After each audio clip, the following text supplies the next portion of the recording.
नमस्कार, मैं हूं अभय कुमार। आप देख रहे हैं अपना खास कार्यक्रम बिहार समाचार। बिहार समाचार में खबर बिहार की, बातें बिहार की और बिहार में चल रही योजनाओं पर एक जानकारी के साथ बिहार में अगले बीते 24 घंटों में क्या कुछ घटनाक्रम हुए, उन सारी चीज़ों पर हम नज़र डालते हैं।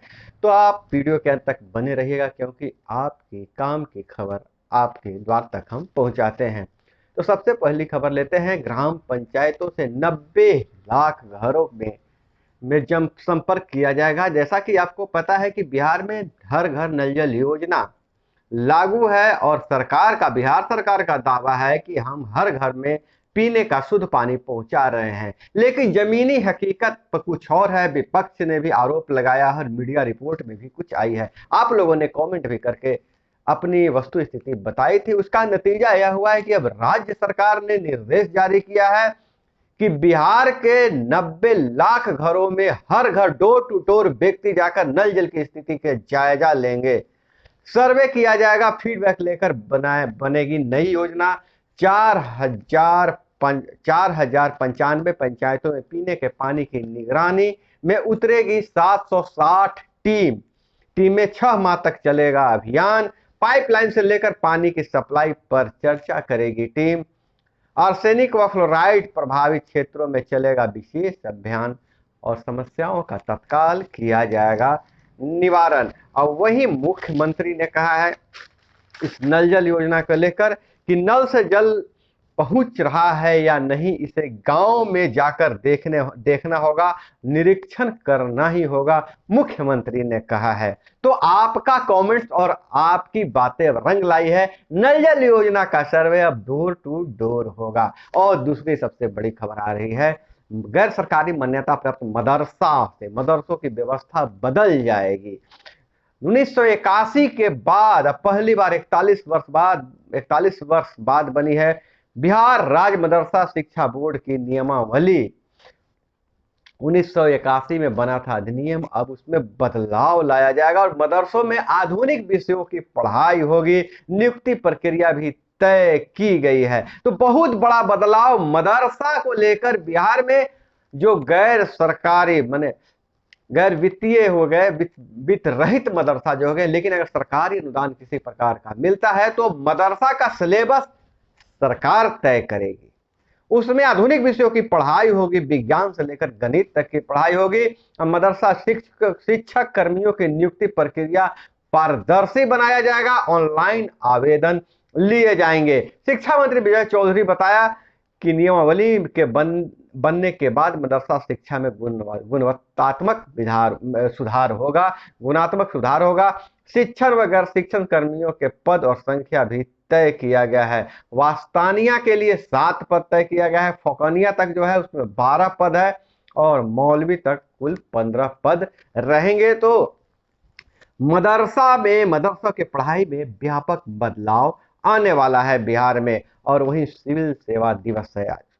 मुख्यमंत्री ने आईएएस को बताई उनकी जिम्मेवारी। जमीन के सर्वे सेटलमेंट का काम धीमा, इसे तेजी लाइए, नीतीश कुमार ने निर्देश दिया है। सीएम ने आईएएस अफसरों से कहा जमीन पर जाकर योजनाओं का निरीक्षण करें और कहा है कि एग्जीक्यूशन आपकी जिम्मेवारी है, एक्शन भी लीजिए। एग्जीक्यूशन तो आप करते ही हैं, उससे एक्शन भी लीजिए। आरटीपीएस फैसलों का होगा एग्जीबिशन नहीं हो रहा है। आरटीपीएस फैसलों का एग्जीबिशन नहीं हो रहा है। सीएम नीतीश कुमार ने कहा है कि लोक शिकायत निवारण के अधिकारियों के फैसले का एग्जीबिशन नहीं हो रहा है।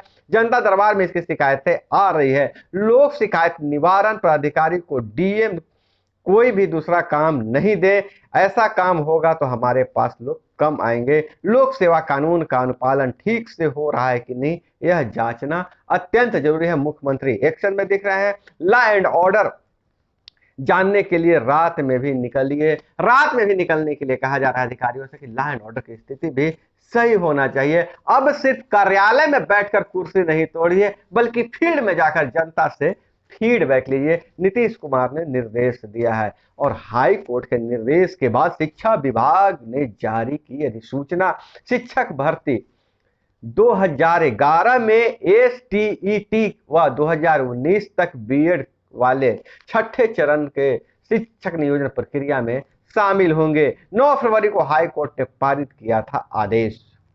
हम आपको बता दें कि 2011 में एसटीईटी पास करने वाले वैसे अभ्यर्थियों के लिए राहत की बात है जो वर्ष 2017 से 19 के बीच में बीएड परीक्षा पास कर लिए हों। शिक्षा विभाग ऐसे अभ्यर्थियों शिक्षक नियोजन के छठे चरण में शामिल होने की अनुमति दे दी है। छठे चरण में शामिल हो सकते हैं वैसे अभ्यर्थी जो 2011 में एसटीईटी पास कर दिए हैं, 2019 तक 2017 से 2019 तक बीएड की परीक्षा भी पास कर ली हो, वो शामिल हो सकते हैं इस नियोजन में, छठे चरण के नियोजन में शामिल हो सकते हैं। वहीं सिवान नगर परिषद में जमीन खरीद घोटाला में हेड क्लर्क गिरफ्तार हो गया है और मदरसा ही नहीं स्कूली शिक्षा में भी काफी बदलाव देखने को मिलेगा। स्कूली बच्चे सीखेंगे कैसे शुरू करें स्टार्टअप, बच्चों को प्रोफेशनल बनाने के लिए बन रही नई पॉलिसी, स्कूलों में बनेगी इनोवेशन काउंसिल। तो नई शिक्षा नीति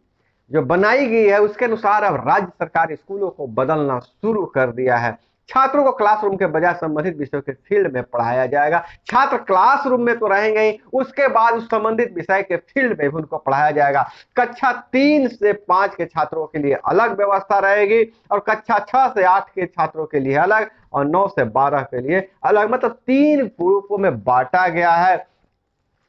कक्षा 3 से 5 के लिए इनोवेशन क्लब बनाया जाएगा। इसमें 3 से 5 तक बच्चे रहेंगे जो गर्मियों के छुट्टियों के दौरान क्लब बच्चों के लिए इनोवेशन गतिविधियों का आयोजन किया जाएगा। इसमें case study, design thinking, critical thinking के जरिए खुद करके देखो जैसी गतिविधियां होगी। यह पहली स्टेज होगी 3 से 5। और उसके बाद कक्षा 6 से 8 के लिए पेशेवर इनोवेशन की मुलाकात होगी ताकि उनमें रियल लाइफ की प्रैक्टिकल नॉलेज मिल सके। उसके पास फोकस यह रहेगा कि वैसे लोगों से मिलवाया जो हीरो हैं उनसे मिलवाया जाएगा। 2 घंटे का निवेशन गतिविधि शामिल होगा, अनिवार्य होगा। इसमें फोकस रहेगा कि जो विषय पढ़ाए जा रहे हैं उसमें एक्सपेरिमेंटेशन लर्निंग गतिविधि से सीखा जाए। और वहीं 9 से 12 तक के छात्रों के लिए उद्योग में इंटर्नशिप के प्रदर्शन के आधार पर ही छात्रों को शैक्षणिक मूल्यांकन होगा। यह व्यवस्था अगले सत्र से शुरू हो जाएगी। इसी स्टेज में असली प्रोफेशनल की पढ़ाई शुरू होगी। छात्रों को गर्मी और सर्दी के छुट्टियों के दौरान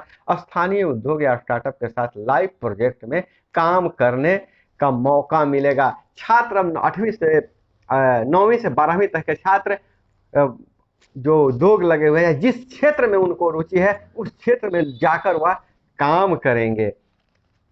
और वहीं स्कूल छात्र नेटवर्किंग कर सकेंगे। इसके लिए सरकार एक पोर्टल बनाएगी। तो बहुत बड़ा बदलाव होने वाला है बिहार के शिक्षा व्यवस्था में ही नहीं, पूरी नई दिल्ली से खबर आ रही है। ये पूरे देश के लिए यह बदलाव आएगा। जो नए इंटर्नशिप वाली बात जो है अगले वर्ष चालू हो जाएगा। 3 से 5 और 6 से 8 सभी तरह के कोटि के लिए बच्चों के लिए अलग अलग इनोवेशन के लिए, स्टार्टअप के लिए शिक्षा की नीति बनाई गई है। और वहीं रोहतास में एटीएम कार्ड का चोरों ने उड़ा लिए 24,59,59,000 रुपए। कंट्रोल रूम में रात 2 बजे सूचना मिली, पुलिस से संपर्क नहीं हो पाया था। यह घटना है रोहतास के नौहट्टा से है। और दिल्ली में तोड़फोड़ पर कोर्ट गंभीर, यथास्थिति का आदेश, बुलडोजर कार्रवाई पर निगम को नोटिस जारी किया गया है। 2 ट्वीट पर असम पुलिस ने विधायक जिग्नेश मेवानी को गिरफ्तार कर लिया है। और वहीं अगर हम बात करें नल जल योजना से की, तो फिर से वह खबर निकल कर आ रही है कि टीम बनाई जा रही है। 760 टीमें बिहार में गठन किया जा रहा है जो घर घर जाकर नल जल की स्थिति का पता लगाएगा। और वहीं मोतिहारी में नकली दवा फैक्ट्री पकड़ाया है, डॉक्टर हुआ गिरफ्तार। मीठा का घोल, सत्तू, अजवाइन, सौंफ, मिश्री से दवा बनाया जाता था। बहुत बड़ा लोक स्वास्थ्य के साथ खिलवाड़ किया जा रहा था। मोतिहारी में नकली दवा फैक्ट्री का भंडाफोड़ हुआ है। और वहीं कर्नाटक में लिंगायतों को ओबीसी का दर्जा देने के मांग से भाजपा परेशान है। नाराज चल रहे हैं मठ के सत्ताधारी, पार्टी की मुश्किलें बढ़ाई है। और वहीं इमरान को हटवाने वाले जरदारी मौलाना फजल ने दिए जल्द चुनाव के संकेत। शरीफ सरकार में सत्ता संघर्ष, बिलावल लंदन में शरीफ से मिलेंगे। और वहीं अगर हम बात करें कि 300 साल में पहली बार ब्रिटिश पीएम गुजरात आए, साबरमती में चरखा चलाया और ब्रिटेन के प्रधानमंत्री बोरिस जॉनसन भारत के 2 दिन की यात्रा पर गुजरात पहुंचे हैं। गांधी आश्रम का दौरा किया, अडानी से उनके मुख्यालय में मिले और जॉनसन आज प्रधानमंत्री मोदी से द्विपक्षीय मुद्दों पर चर्चा करेंगे। और 24 जून को एक बड़ी खगोलीय घटना घटने वाली है। 24 जून को बिना टेलीस्कोप के सीधी रेखा में दिखेंगे बुध, शुक्र और मंगल, बृहस्पति, शनि, मतलब 5 ग्रह एक दिशा में दिखेंगे। हफ्ते भर चलेगी परेड। भारत में सूर्योदय से पहले एक सीध में दिखेंगे ये 5 ग्रह। और देसी घोड़े का काला रंग लगा, 22 लाख में बेचा, व्यापारी ने नहलाया तो निकला लाल घोड़ा। पंजाब का मामला यहाँ रहा धोखाधड़ी का। पंजाब के लहरा और मोगा के 2 व्यापारियों के एक साथ घोड़े का रंग और नस्ल बदलकर 80 लाख रुपए की ठगी हुई है। उसको काला रंग से रंग के हेयर डाई लगा के घोड़ा को दे दिया कि काला घोड़ा है, नस्ल अच्छा है, और जब उसे नहलाया गया तो घोड़ा लाल हो गया। तो दोस्तों यह थी वह तमाम खबरें जो आपको जानना जरूरी था। इसी तरह से खबरों के लिए, खबरों में जानकारी बने रहने के लिए, हमसे जुड़े रहने के लिए चैनल पर नए हैं तो चैनल को सब्सक्राइब कर लीजिए। वीडियो पसंद आए तो एक लाइक जरूर कीजिएगा। अपना बहुत बहुत ख्याल रखिएगा। मिलते हैं अगले वीडियो में। जय हिंद, वंदे मातरम।